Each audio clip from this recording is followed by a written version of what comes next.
So we learned about our translation in which both my velocity and acceleration is same for all the points at any given instant. Okay, now let's come down to rotation about fixed axis. Okay, so we are now going to understand the kinematics of rotation about fixed axis. Okay, over here I have a rigid body, okay, which is rotating along the z axis. Okay, this is my z axis, I have my x and y which are like this. Okay, so this rigid body is rotating along z axis anti-clockwise.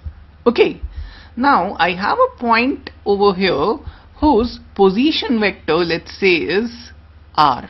Okay, and the angle that r vector makes with my z axis is, let's say, phi.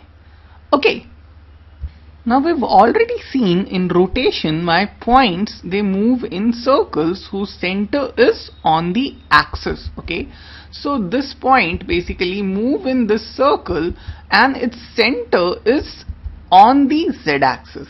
Okay, do we know the radius of this particular circle?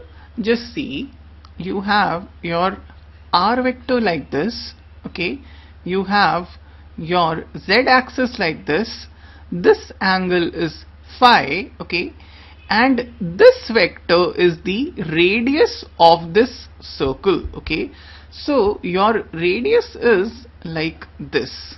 Okay, so in this particular triangle, what is the radius? Look, this is your r vector, therefore over here you're going to have r cos phi, and over here you're going to have r sin phi. Okay, so your radius is equal to your r sin phi. Okay, the radius of this particular circle is equal to r sin phi.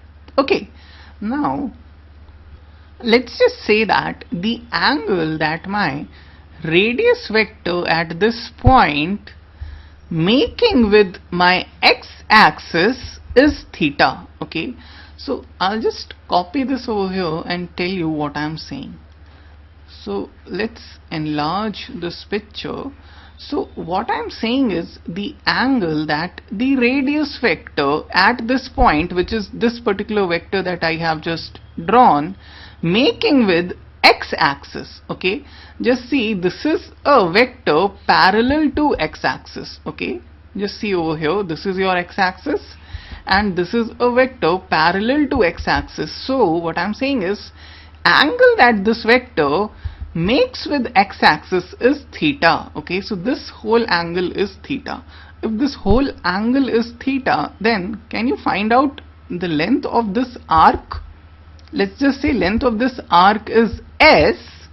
Okay, then s is going to be the radius of circle into the subtended angle, which is theta, right?